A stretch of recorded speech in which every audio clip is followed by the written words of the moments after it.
봉독한 출애굽기 33장 11절 말씀 중심에서 진리 위에 선 하나님의 친구라는 제목으로 하나님 말씀 증거하겠습니다.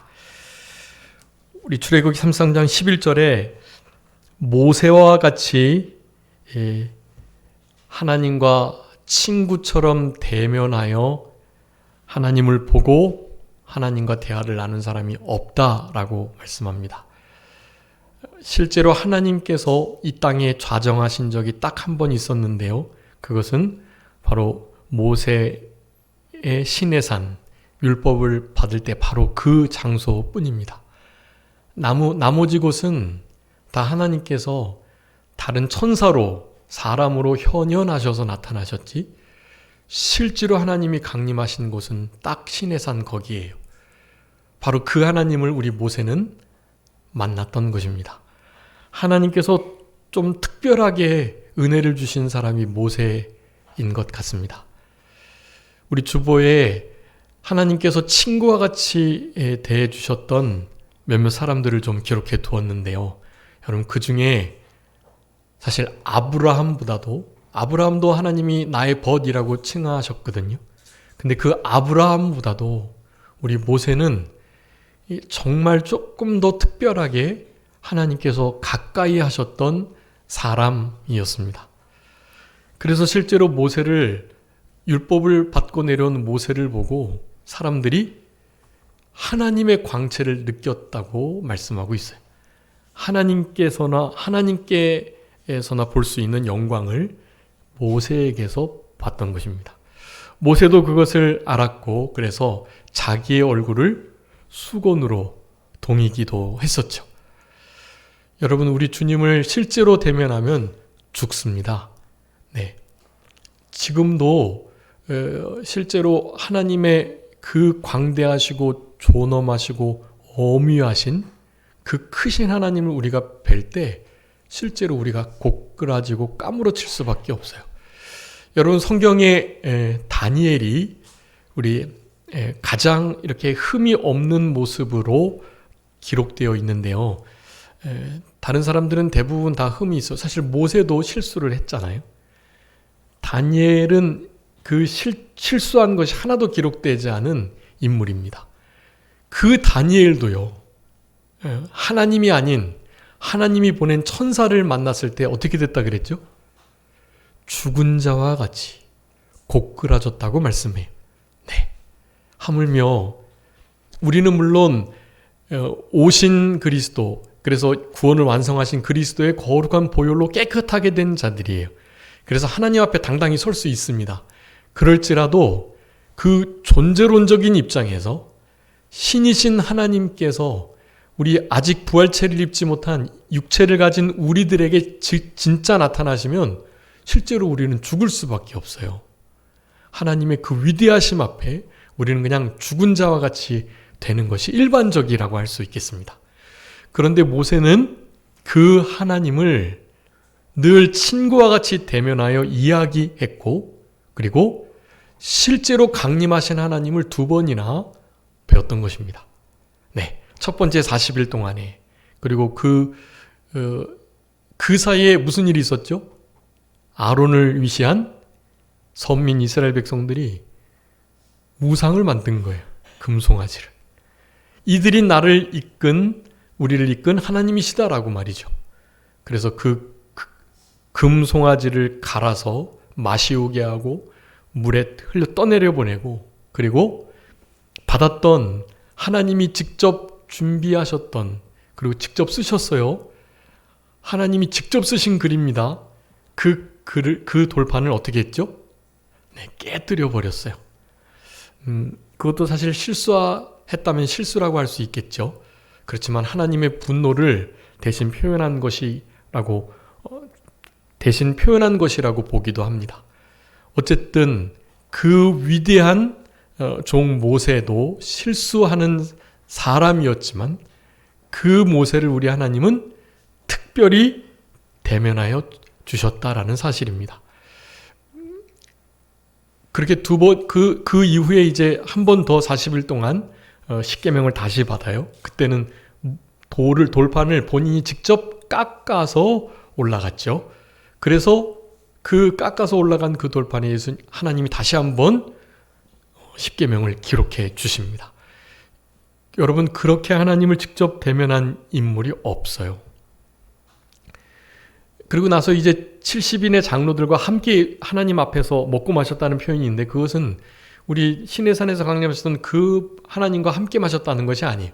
하나님의 은혜 속에 교제했다는 표현이죠. 그리고 그들보다는 좀 더 가까이 갔던 여호수아가 모세와 함께 아주 가까이 우리 하나님을 대면했던 인물입니다. 네.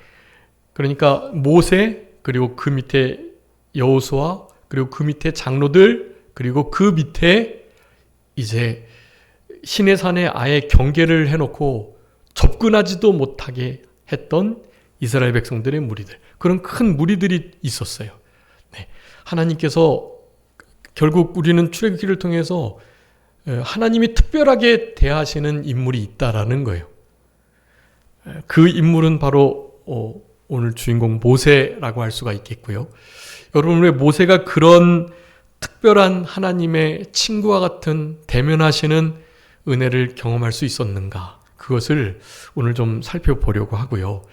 그것을 살펴보고 난 다음에 여러분, 이제 우리 주보에 기록해 두었던 우리도 모세와 같이 좀 하나님의 그 진리 위에 든든히 온전히 굳건히 서 있어야 하나님과 온전한 친구 관계가 이루어진다라는 것을 살펴보려고 합니다.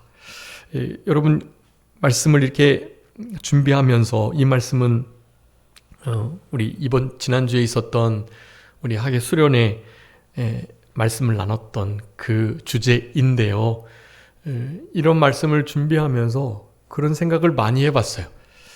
우리 학생들하고도 나누었는데, 왜 목사인 내가 모세와 같이 그렇게 하나님과 대면하여 친구와 같은 관계를 원하지 않고 살았을까라는 점이에요.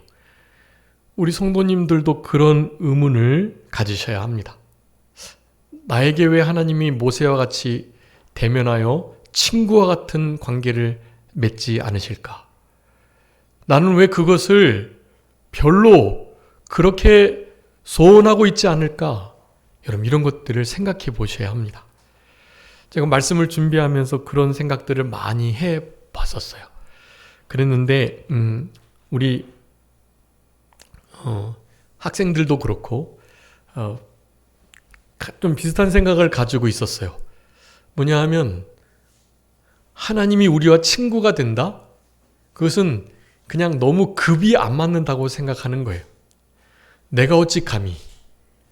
성경에서는 진짜 하나님이 우리와 친구, 되었다고 말씀해 주시긴 하지만, 그 말씀이 있긴 하지만 그래도 그것은 그냥 말씀이고, 어떻게 우리가 지금 친구를 대하듯 우리 하나님을, 우리 주님을 대할 수 있나, 그런 생각을 은연중에 하고 있었다라는 것입니다. 물론 그런 생각 이전에 이제 말씀드리겠지만, 하나님과의 그 친밀한 친구와 같은 사귐이 있으려면 거룩함이 가장 우선되어야 합니다. 거룩함.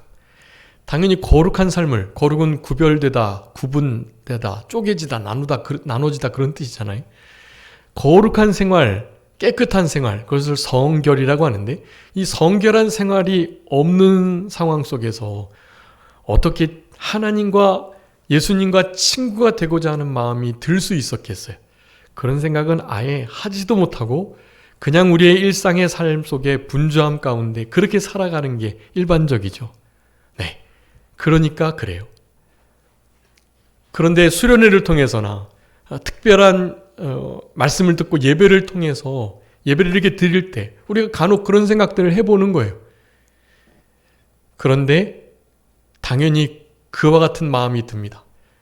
내가 어찌 감히, 어떻게 하나님과 친구라는 타이틀로 함께 갈 수 있을까? 네, 그런 생각을 쉽게 하게 된다라는 거예요. 여러분, 그렇지만 오늘 본문의 말씀, 그리고 이제 오늘 이 예배를 통해서 그 마음을 그리고 생각을 바꾸셔야만 해요. 여러분, 하나님께서는 우리 모두에게 모세와 같이 친밀하고 친근하게 친구와 같이 하나님의 마음을 드러내 놓으시고 하나님께서 뜻하시는 바를 우리를 통해서 이루고자 하시는 것을 드러내시기를 원하신다라는 것을 여러분 기억하셔야 되겠습니다. 여러분, 오늘 본문의 이 말씀과 또 이 예배를 통해서 마음을, 생각을 바꾸셔야 해요. 하나님은 우리와 진짜 친밀하게 친구와 같이 지내시기를 바라신다. 여러분, 이거 당연히 성결한 삶을 살지 못하면 그런 생각을 하고 있는 중에도 사실 그런 엄두가 안 나는 것이 당연한 일이고요. 그리고 성결한 삶을 거룩하게 살아가는 바로 그때, 그래도 하나님은 창조자고 우린 피조물이고 하나님은 부모님이고 우린 자녀고, 이런 생각으로 친구와 같은 관계가 어렵지라는 생각을 하게 될 때 말이죠. 그럴 때 오늘의 말씀을 기억하시고, 아니다, 하나님은 당연히 우리의 아버지시고 창조주이시나 하나님이 말씀으로 우리에게 분명히 하나님의 뜻을 나타내 주셨습니다. 뭐냐면 하나님은 친구와 같이 우리와 말씀 나누기를 원하신다라는 사실입니다. 여러분, 성경 전체를 통해서, 그리고 신약에는 너무나 명확하게 말씀하세요. 이제 살펴보겠지만 우리 제자들에게 우리 예수님이 하신 말씀이에요. 요한복음 15장에 내가 너희들을 더 이상 종이라 하지 않고 무엇이라 하겠다? 친구라 하겠다. 너희는 나의 친구다. 여러분, 우리가 예수님을 나의 친구 삼으면 안 되고요. 우리가 예수님의 친구가 돼야 돼요. 예수님의 친구, 하나님의 친구, 하나님의 벗. 나의 친구가 아니라요. 예수님 입장에서의 나의 벗, 나의 친구. 여러분, 친구들 중에도 중심이 되는 인물이 있잖아요. 하나님과 우리 사이에 친구의 관계가 성립됐을 때 그 중심은 내가 아니라 우리 하나님, 우리 주님이셔야 하는 거예요. 그 친구 그룹 가운데 주도적으로 그 친구의 모임을, 그 몸을 주관하는 자, 보통 그를 중심으로 친구 관계가 형성되고 유지되잖아요. 하나님과 우리 관계도 그렇습니다. 예수님의 친구가 되도록, 하나님의 벗이 되도록 해야 한다라는 거, 여러분, 그것은 너무나 명확한 사실이기에 우리가 생각하는 어떠한 제약들, 어떠한 생각들을 이 말씀 앞에 내려놓고 하나님과 친밀하게 친구와 같이 벗으로서 이 복된 진리 위에 든든히 선 하나님의 친구로서 이 남은 때를 살아가시는 우리 모두가 되었으면 좋겠습니다. 여러분, 출애굽기 33장 11절 말씀에 여기 회막에 나아간 장면을 묘사하고 있는데요. 이제 곧 시내산을 떠나야 하거든요. 하나님께서 무엇을 원하고 계시고 무슨 명령을 하실지를 우리 모세는 늘 이렇게 대면하여 회막 가운데 임하시는 하나님의 큰 임재 가운데 그렇게 듣고 이야기를 나누었습니다. 그런데 오늘 본문은 사실 모세를 더 높이는 것 같지만 여호수아를 더 도드라지게 하고 있다라는 것을 우리가 주목해야 합니다. 그래서 모세와 같이 친구처럼 대면한 자가 없지만 사실 진리의 말씀은요, 구약에서 신약으로 이어질 때는요, 점진적으로, 점층적으로 더 심화되게 돼 있어요. 여러분, 모세보다는 사실 여호수아가 하나님 앞에 더욱더 간절한 마음을 가지고 친구와 같은 삶을 살았던 것을 우리는 기억해야 합니다. 당연히 모세를 보고 글이 된 거예요. 모세를 모델로 삼고, 그래서 우리 엘리 사도 엘리야에게 요청을 드렸죠. 갑절의 영감을 요청드렸던 거예요. 갑절의 영감이 없으면 엘리야와 같은 사역을 감당할 수 없겠거든요. 여호수아도 마찬가지예요. 모세와 같은 삶을 살아내야 하는데 하나님과 친구와 같이 대면했던 그 일들을 나는 도저히 할 수 없을 것 같아서 모세는 하나님과 친구처럼 이야기하고 난 다음에 다시 자신의 장막으로 돌아갔는데 여기 33장 11절에 뭐라고 말씀합니까? 후반절에 눈의 아들, 우리 여호수아의 별명입니다. 눈의 아들 수종자 여호수아는 회막을 떠나지 아니하니라. 그러니까 2인자가 될 수 있었고요. 모세와 함께 계셨던 것처럼 여호수아와 함께 하시는 역사가 있을 수 있었던 것입니다. 여러분, 오늘 본문에는 사람이 자기의 친구와 이야기함 같이 모세와 대면하여 말씀하셨다라는 말씀을 그렇게 간단하게 기록해 놓고 있는데요. 어떻게 이렇게 됐는지에 대한 것은 사실 모세 오경 전체를 통해서 우리들에게 교훈해 주신다고 할 수 있겠습니다. 여러분, 일단 모세 오경을 통해서 하나님께서 어떻게 모세에게 이렇게 모세를 대우해 줄 수 있었나라는 것을 생각해 볼 때 사실 우리와 크게 다르지 않은 점들이 많다는 것을 먼저 발견하게 됩니다. 여러분, 모세가 애굽에서 바로의 공주의 아들로 몇 살까지 자랐죠? 몇 세까지요? 네, 40세까지. 40세에 하나님께서 나를 아무래도 애굽을 구원할 자로 세우신 것 같다라는 부르심이 있었기 때문에 자기의 백성 히브리 민족들을 돌보려는 마음이 강해졌어요. 그래서 모세가 나름 재판관의 역할을 하면서 중재자 역할을 하면서 이 애굽 사람들과 히브리 사람들 간의 갈등들을 좀 해소해 보려고 했단 말이죠. 그런데 실수를 했고 혈기를 부렸고 결국 사람을 죽이게 되어 그것이 발각됨으로 도망하게 되는 일이 생기게 되었던 것입니다. 그래서 미디안 광야로 도망가서 몇 년 동안요? 또 40년 동안 광야 생활 속에 여러 가지 고난을 받고 어려움을 겪게 됩니다. 그때 그 40년은 80세에 하나님께서 부르실 때의 그 모세의 모습을 보면 여러분 결코 제대로 광야 생활을 막 믿음으로 우리 세례 요한이 광야에서 준비된 것처럼 그렇게 준비된 건 아닌 것 같아요. 네. 그 광야의 삶을 통해서 그냥 최소한 믿음을 잃어버리지 않을 정도로 하나님과 교제하는 정도. 그리고 결국 자신은 정말 이스라엘 백성들을 건져낼 어떠한 힘이 없는 존재, 연약한 존재라는 것을 깨닫는 정도였다라는 것입니다. 네. 40세 때는요, 자신이 해볼 수 있을 거라 생각을 했거든요. 언변도 능하고, 무술도 잘 할 수 있고, 또 모든 학문을 배워서 얼마나 지혜롭고, 네, 사실 모든 것을 갖춘 인물이었어요. 그때만 해도. 근데 40년이 지나자 80세가 되니까 이제는 자신은 진짜 아무것도 할 수 없는 그런 존재라는 것을 알게 되었던 것입니다. 심지어는 불신앙의 모습을 가지고 하나님께서 나타나셔서 내가 너와 함께 하겠다고 괜찮다고 말을 하는데도 끝까지 못하겠다고 하는 거예요. 보낼 만한 자를 보내시라고 그러면서요. 네. 떨기나무 가운데에 나타나셨던 불 가운데에 우리 하나님을 보고 내가 선 곳은 거룩한 곳이니 내 발에 신을 벗으라는 그 말씀을 듣고 순종하는 모세였긴 했지만 사실은 자신은 아무것도 할 수 없는 존재인 것을. 그래서 하나님께서 진노하시고 대신에 아론이 너의 입을 대신하겠다라고 피할 길을 허락하여 주신 거예요. 그래서 아론과 모세가 처음에 함께 사역을 시작하게 되는 거예요. 원래는 모세 혼자로 충분히 할 수 있었던 일인데 그렇게 일이 진행이 되었다라는 것입니다. 그러니 40년 동안 자신은 아무것도 할 수 없는 존재인 것을 깨닫게 되는 기간 정도였어요. 그런데 80세부터 몇 년 동안 몇 년 만에 가나안 땅으로 들어가게 되죠. 또 40년 광야 생활을 하죠. 여러분, 그러니까 모세는 80세 할아버지가 돼서 120세 할아버지가 될 때까지 이스라엘 백성들을 이끌었던 거예요. 그런데도 모세가 죽을 때 120세에 어떻다 그랬죠? 신명기 3장에 보면 그 눈이 흐리지 않았다. 여전했다라고 말해요. 네.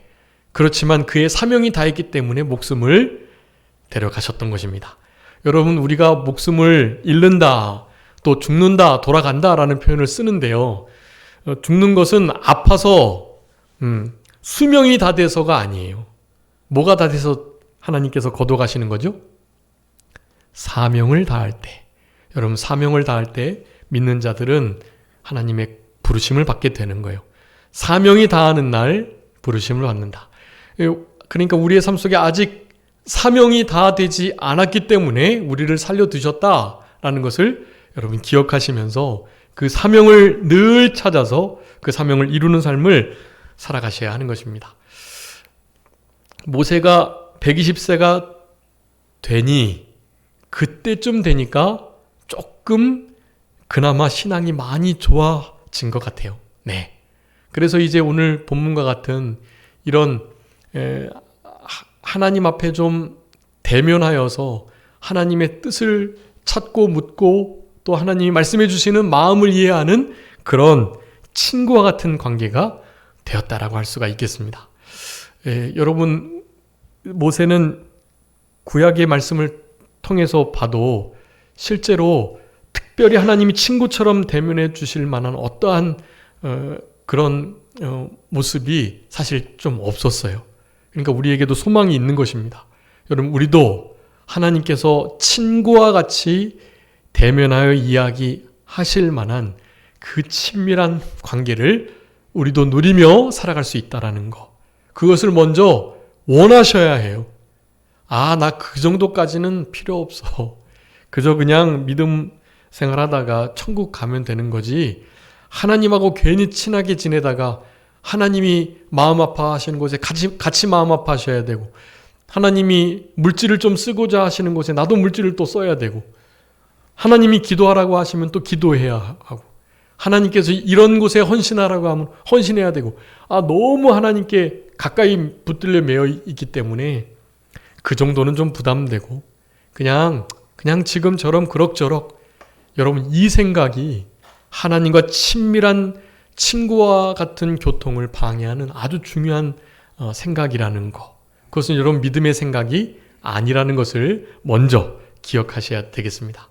여러분, 우리 모세가 이렇게 하나님과 친구와 같이 대면할 수 있었던 것은 어쨌든 기본적으로 하나님께서 주신 전적인 은혜인 것은 분명하고요. 그 이외에 불신앙으로 광야에서 쓰러져가는 그 백성들보다는 당연히 모세는 그 차원이 다른 인물이었던 것은 분명합니다. 우리는 그런 존재로서 살아가셔야 해요. 일단 모세와 같은 지도자적인 위치에서 하나님의 나라를 찾고 회복하는 그 일을 힘쓰고자 하는 마음을 가진 자로서 친구와 같이 하나님과 좀 가까이 지내야 되겠다라는 마음을 소원하시면서 그렇게 이 땅을 살아가실 때 이런 친구와의 관계가 그 우정이 시작된다라고 할 수가 있겠고요. 여러분, 모세의 그나마 친구와 같이 하나님께서 모세를 대해 주시는 그런 여러 가지 모습들, 그 모습들을 좀 찾아볼 수 있겠는데요. 첫 번째는요, 우리 시편 90편이에요. 시편 90편. 여러분 한번 시편 90편 한번 다 펼쳐봐 주시겠어요? 시편 90편. 여러분, 시편은 여러 기자가 있는데요. 그 중에 일단 단 한 편을 쓴 아주 구약의 오래된 인물이 하나 나옵니다. 90편. 그 표제에 뭐라고 되어 있습니까? 하나님의 사람 모세의 기도. 여러분, 이것을 보고 우리는 아셔야 합니다. 여러분, 모세가 광야에서 무슨 일을 만날 때마다 어떻게 했죠? 어려운 일을 만날 때마다, 무슨 일이 있을 때마다 어떻게 했죠? 네, 엎드렸어요. 엎드렸다고요. 엎드린 게 뭡니까? 기도드린 거예요. 여러분, 엎드리는 기도의 사람에게 하나님은 친구와 같이 대하여 주실 그런 최소한의 조건이 되는 거예요. 여러분, 우리의 삶 속에 주님 앞에 납작 엎드리고 주님께 늘 기도로 깨어 계시는 모세와 같은 우리들이 되었으면 좋겠습니다. 어려운 일을 만날 때마다 엎드려 주님께 부르짖는 거예요. 주님이 그 음성을 들으시고 모세를 건져내시고, 어떤 때는 이 백성 다 죽여버리고 내가 모세 너로 강성하고 온전한 나라를 이루겠다, 그렇게까지 말씀하실 정도였다니까요. 무릎 꿇는 자에게 우리 하나님은 하나님의 마음을 드러내 주시고 진짜 친구와 같은 우정을, 그 관계를 하려고 하시는 그런 마음을 가지고 계시다라는 거, 여러분 그것을 아셔야 돼요. 여러분 이 모세의 기도 시편 90편 이거 암송도 하는데요. 우리 삶 속에 이 모세가 짧은 17절까지 있어요. 이 17절까지 기록된 이 모세의 모든 신앙이 담겨 있는 기도예요. 이 기도문이에요. 이 시편 90편의 말씀이 우리에게 크나큰 인사이트 그리고 참된 지혜를 허락해 준다라는 거, 여러분 먼저 이것을 기억해 주시고요. 첫 번째 모세가 이런 친구와 같은 대우를 받을 수 있었던 이유 중에 하나가 첫 번째 뭐라고요? 모세는 무슨 사람이었다? 하나님의 기도의 사람이었다. 네, 하나님의 사람 모세의 기도, 하나님의 사람으로서 기도의 사람으로 살아갔기에 그게 가능했다라는 거예요. 두 번째 모세의 그 모습을 살펴볼 곳은요, 우리 히브리서 말씀이라고 할 수 있겠는데요. 히브리서 11장 24절 26절 한번 읽어주세요. 히브리서 11장 24절 26절. 거기 믿음의 장이죠. 믿음으로 모세는 장성하여 바로의 공주의 아들이라 칭함받기를 거절하고 도리어 하나님의 백성과 함께 고난받기를 잠시 죄악의 낙을 누리는 것보다 더 좋아하고 그리스도를 위하여 받는 수모를 애굽의 모든 보화보다 더 큰 재물로 여겼으니 이는 상 주심을 바라봄이라. 아멘. 여러분 이건 우리 모세의 아주 귀한 신앙을 잘 나타내주는 모세의 믿음을 소개하는 그런 부분입니다. 여러분 여기서 모세의 어떤 모습을 볼 수 있나요? 상 주심을 바라보는 자. 무슨 상을 받으려고요? 없어지지 않을 영원한 상급요. 그리고 우리 주님과 늘 같이 다니면서 나중에 하늘나라 가면 우리 하나님을 가장 많이 닮은 자로요. 하나님의 마음을 가장 많이 이해하는 자로요. 하나님이 친구처럼 대해주는, 어깨동무할 수 있는 그런 대우를 받을 그 상을 바라봤던 거예요. 그러니까 우리 모세는 바로의 공주의 아들이라고 칭함받는 거 그건 문제도 아니에요. 여러분 아시죠? 우리 전 세계적인 세계사 속에서 가장 위대한 대제국을 꼽으라면 사실 로마가 아니라 애굽이라고 할 수 있습니다. 실제로 모든 대제국의 그 황제들이 신적 존재였으나 진짜 신 같은 존재는 애굽의 바로 왕뿐이에요. 그는 실제로 신적 존재였고, 그래서 그의 한마디는 진짜 나라를 망하게 하고 흥하게 하고 사람을 죽고 살리는, 그리고 그 옆에 주술사들도 늘 있어서 진짜 신적인 기적 이적도 많이 행하는 그런 인물이었단 말이에요. 우리 모세는 그와 같은 바로와 맞짱을 떴던 위대한 인물입니다. 이건 진짜 대단한 일이에요. 히브리 민족, 작은 민족이 애굽의 포로 생활 가운데 나오게 됐다는 거, 그 추격 군대를 물리쳤다는 거, 홍해를 건너서 광야 생활을 하면서 가나안을 정복했다는 거, 이것은 인류 역사 세계사 가운데 정말 진짜 신이 존재하지 않고는 있을 수 없는 일이라는 것을 다 평가하고 있는 것입니다.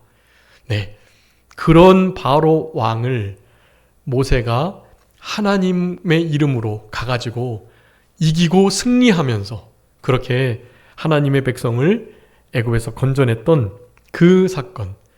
여러분 그 사건을 사실 함에 있어 40년 동안 자기를 길러준 나라였기 때문에 그 자신의 어머니를 길러준 어머니를 바로 왕의 딸을 바로 왕을 사실 배신하는 정말 가슴 아픈 일인 거예요, 그게. 그런데도 그 일을 한 거예요. 고난받기를, 이스라엘 백성들, 하나님의 백성들과 함께 고난받는 것을 더 좋아한 거예요. 네, 여러분 이런 믿음이 있었기에 하나님은 모세를 친구와 같이 대우해 주셨다라는 것, 여러분 이것을 생각해 볼 수 있겠습니다. 이것은 한마디로 말하면 믿음장이니까요.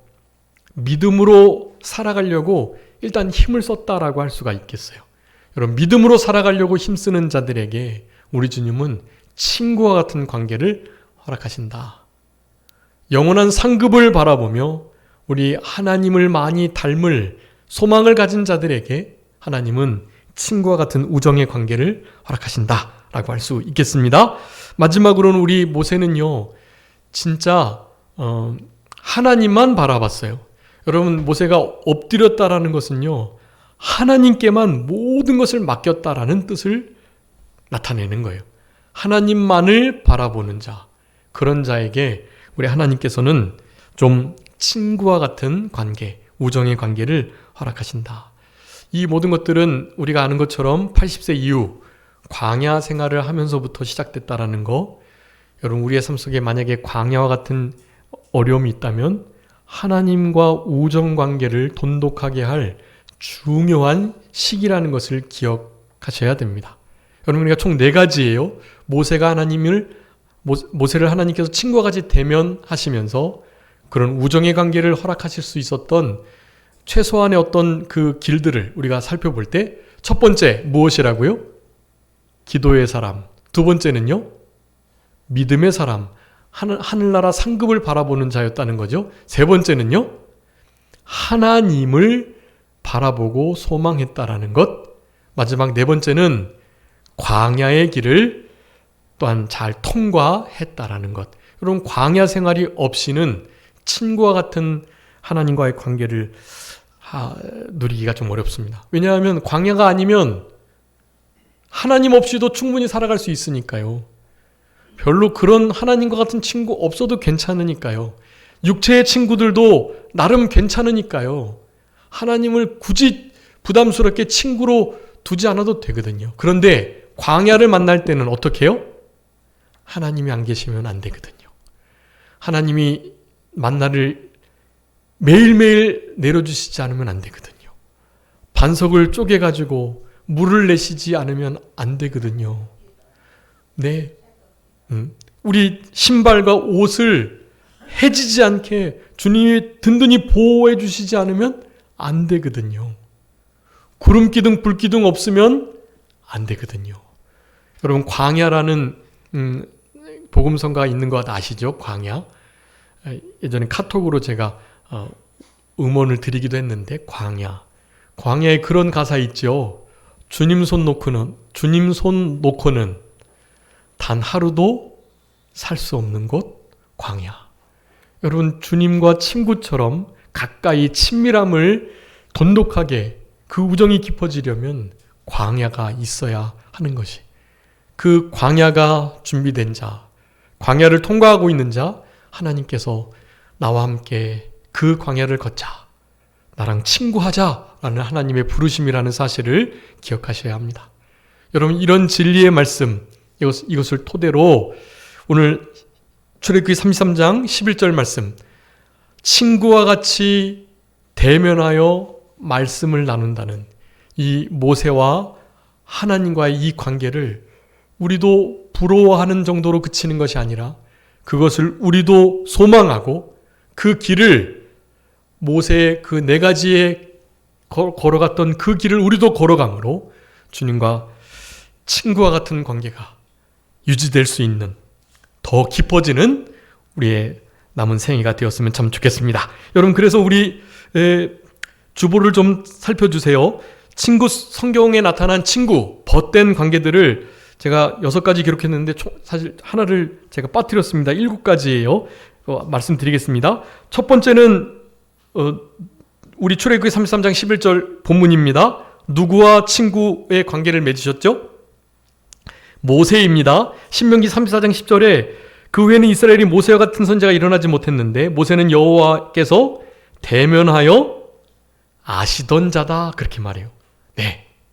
그리고 모세는 그렇게 33장하고 신명기 34장 두 부분을 통해서 우리가 그 친구와의 관계를 우리가 알 수 있고요. 두 번째는 다윗이라고 하겠습니다. 다윗. 여러분, 물론 여호수아와 모세는 같이 가는 겁니다.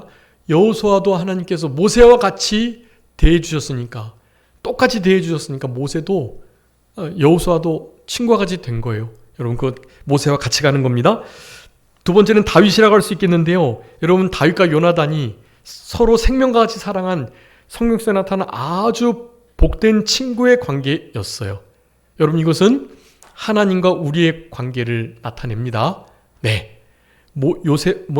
요나단과 다윗의 이 관계가 하나님과 우리와의 친구 관계를 묘사하고 있는 거예요. 여러분, 열왕기상 3장 6절 많이 말씀드렸죠? 거기에 하나 써주세요. 사무엘상 23장 밑에다가요. 욥 위에다가 써주세요. 열왕기상 3장 6절. 거기 우리 늘 말씀 많이 들었죠? 우리 솔로몬이 고백하는 거예요. 다윗 아버지의 신앙. 어떤 신앙이었죠?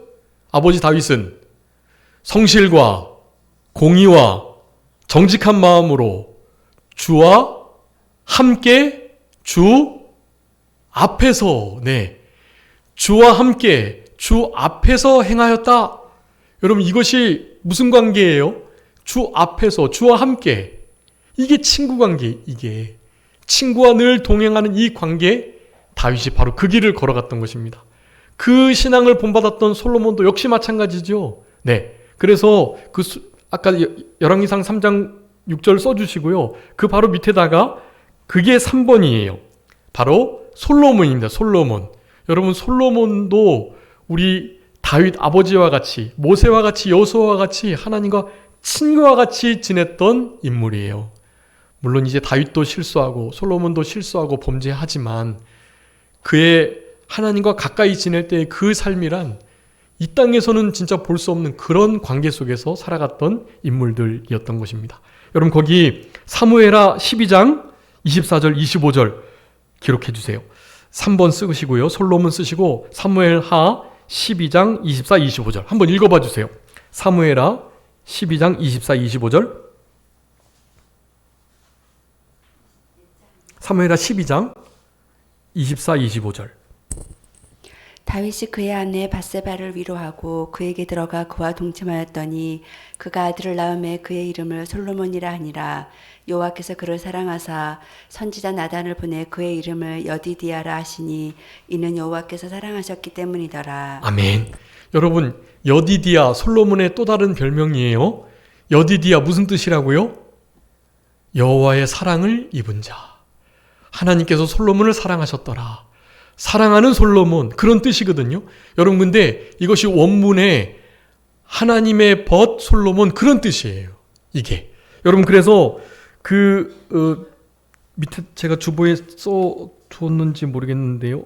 써놨네요. 거기 역대하 아브라함의 이야기를 들어서 아브라함이 역시 하나님의 벗인데 역대하 20장 7절 거기 개역 성경의 말씀과 우리 개역 개정 성경이 좀 바뀌어 있는데요. 개역 성경이 이렇게 되어 있습니다. 주의 벗 아브라함의 자손에게 이렇게 되어 있는데 개역 개정에는 바뀌었어요.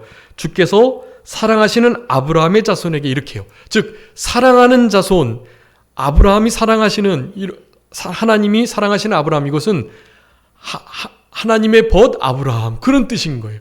그래서 주께서 사랑하시는 아브라함, 주의 벗 아브라함. 즉 주께서 사랑하시는 여디디아 솔로몬, 주의 벗 솔로몬, 그런 의미가 되는 것입니다. 그래서 세 번째, 솔로몬이 하나님과의 관계 속에서 친구와 같은 관계를, 친구와 같이 살아갔던 정말 부럽고 위대한 하나님의 사람이었다는 것. 네 번째는요, 욥입니다. 욥. 여러분, 욥 29장 4절에 우리 수련회 때도 이 슬로건을 걸고 이렇게 암송했었는데, 욥기 29장 4절에 이렇게 말씀해요. 욥이 마지막으로 이른 말인데요. 나의 강장하던 날과 같이 지내었으면 그때에는 하나님의 우정이 내 장막 위에 있었으며, 그렇게 돼 있어요. 이건 개역 성경인데요. 개역 개정에는 조금 아까 전에 사랑하는 것으로 풀이했던 것처럼 달리 풀이되어 있는데, 하나님의 무엇이요? 우정이 어디에요? 내 장막 위에 있었다. 옛날을 돌이킬 때 그것을 소원하는 거예요. 옛날에 이렇게 주님의 우정이 나의 장막 위에 드리워져 있었는데, 그것을 사모하고 있는 것입니다. 여러분 안에 이런 사모함이 있으셔야 해요. 여러분, 욥이 얼마나 어려운 고난 당하신 거 아시죠? 그 중에 7가지 고난이에요. 그 중에 가장 큰 고난은 무슨 고난? 자녀, 아들 7명하고 딸 3명 잃어버린 거, 한날에 자녀들이 다 죽은 거, 그게 문제가 아니에요. 아내가 차라리 욕하고 하나님을 떠나고 죽으라고. 그게 문제가 아니에요. 모든 그 많던 재산 다 잃어버린 거 그게 문제가 아니라니까요. 친구들이 왔다가 위로해 주러 왔는데 아무 말 못하고 일주일간 견디고 있다가 일주일 만에 한다는 말이 너 아무래도 보니까 뭔가 죄를 몰래 많이 졌네. 회개해. 네가 뭐 말로는 하나님 경외하고 죄에서 떠나고 악을 멀리하고 그런다고 했지만 얼마나 몰래 죄를 많이 졌는지 하나님의 이런 징계를 보고 네가 아직도 의롭다고 하나님 경외한다고 할 거야? 회개해. 계속해서 친구들이 정죄하면서 도리어 욥의 마음을 아프게 했지만 여러분 그것도 문제가 아니에요. 그것도. 뭐가 제일 큰 문제였을까요? 몸이 얼마나 간지러워가지고 기와로 자기 몸 피나도록 긁어야 겨우겨우 잠잘 수 있고 잠도 제대로 못 자서 긁고 또 긁고 피나고 피내고 그래도 잠을 못 자는 그런 험악한 몸 상태가 된 거 그것이 그렇게 힘들었을까요? 그것도 아닙니다. 사실은 가장 큰 것은 하나님이 침묵하셨던 거예요. 어떤 하나님이었는데요? 하나님의 우정이 내 장막 위에 늘 드리워 있었는데요. 그 우정이 깨진 것처럼 내가 이 잘못하고 있는 게 실제로 맞는 것처럼 아무런 말씀도 안 하고 계시는 것이 욥에게는 가장 큰 고통이었던 거예요.